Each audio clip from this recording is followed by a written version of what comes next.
Consider the bottle of alcohol sitting on a shelf. To most, it's just a beverage for celebration or relaxation, a simple and familiar part of modern culture. We see it everywhere, and we rarely give it a second thought. But what if I told you that its very name and origin are tied to ancient mysticism and alchemy?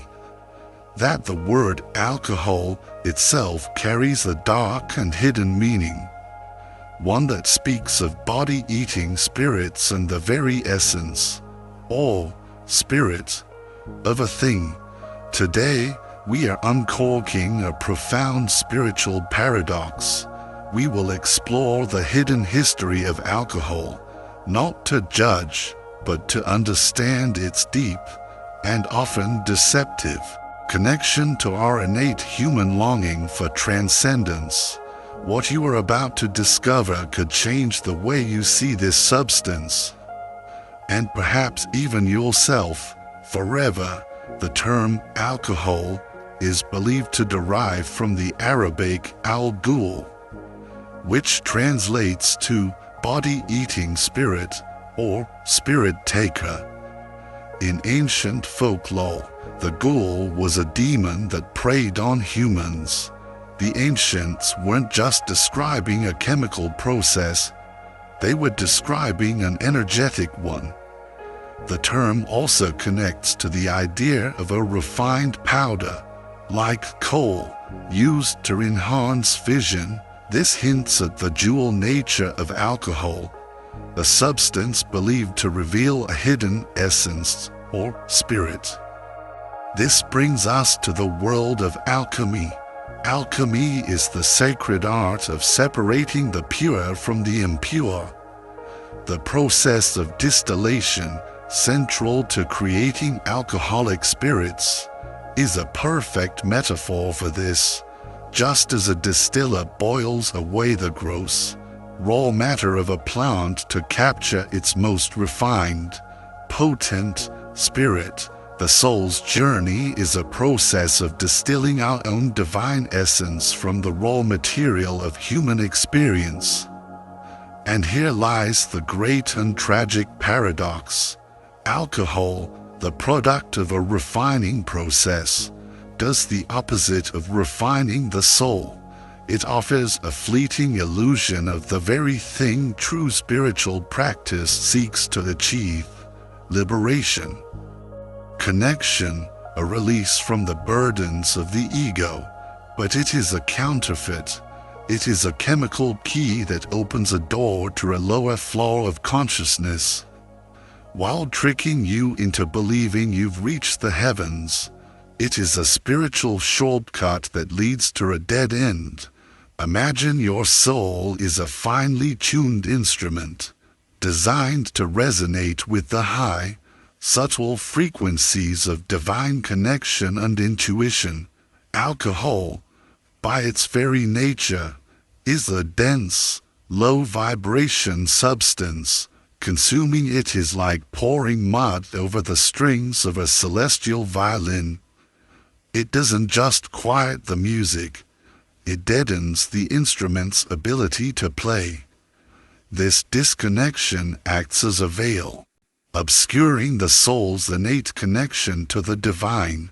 Furthermore, it is known to inhibit and calcify the pineal gland, often called the third eye in mystical traditions. This gland is our spiritual antenna, our biological tool for intuitive perception. Dulling this center severs the connection to our own inner guidance system, leaving us navigating the world with a broken compass. This experience is also a perfect symbol of samsara, the endless cycle of suffering described in Eastern traditions. This is the wheel of birth, death, and rebirth, characterized by attachment and desire. Alcohol epitomizes this cycle in a glass. Let me give you an example. A person might say, "I need a drink after a long, stressful week." They are not seeking the drink itself. They are seeking an escape from the suffering of the weak, a desire. The drink provides a temporary euphoria, a fleeting pleasure, which is followed by the inevitable crash, the hangover, the fatigue, the regret, a new form of suffering. This suffering then creates a craving to repeat the cycle, to seek that pleasure once more.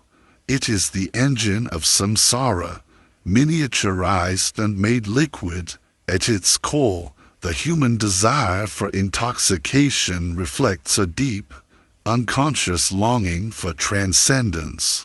That feeling of release is a distorted echo of the soul's innate desire to return to its divine source.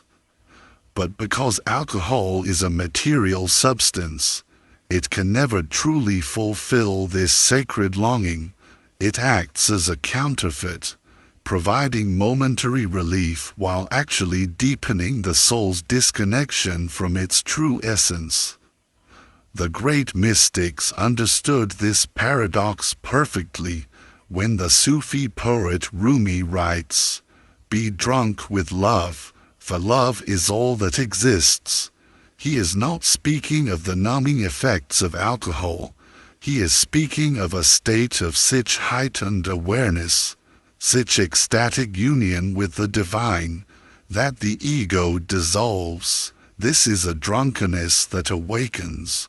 Physical alcohol, as the spiritual teacher Osho often pointed out, does the opposite. It is a drunkenness that destroys awareness.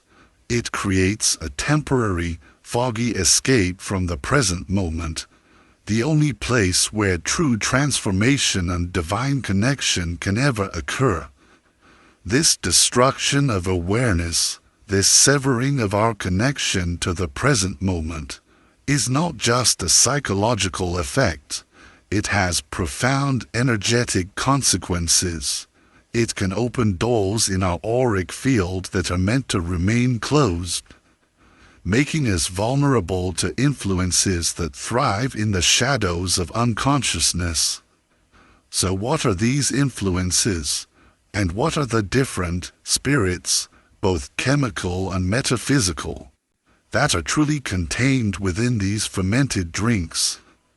That is the next, and even deeper, layer of this mystery. This destruction of awareness is precisely why spiritual masters throughout history have spoken so clearly on this topic.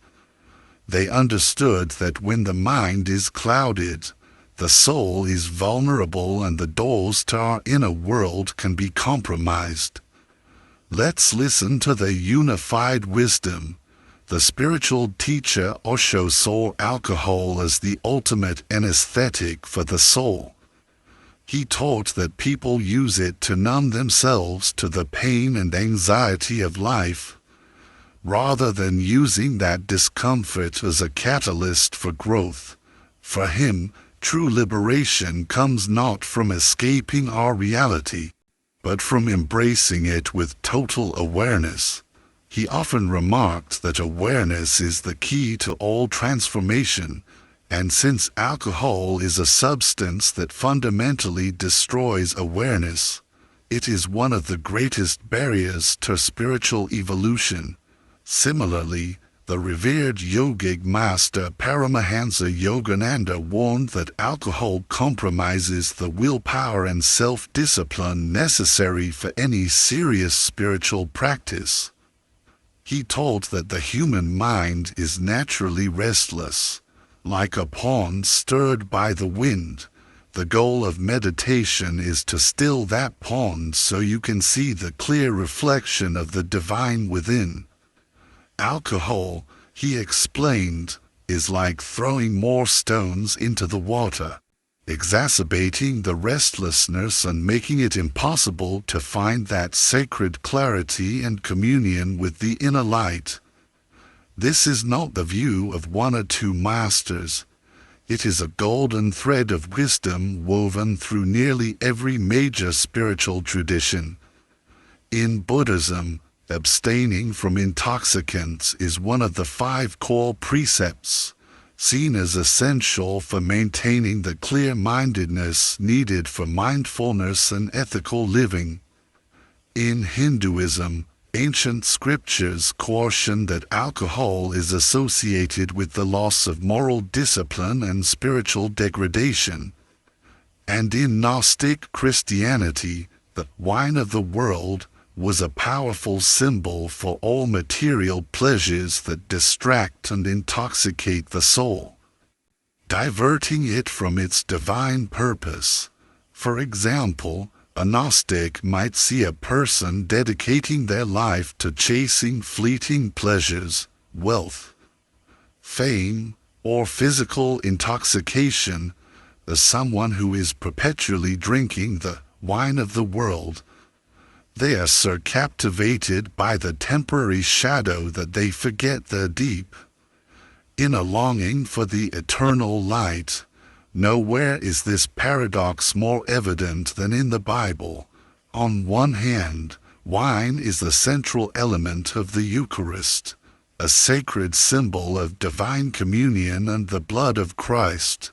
On the other hand, Scripture strongly condemns excessive drinking, stating, "Wine is the mocker, strong drink is raging." This duality teaches a profound lesson.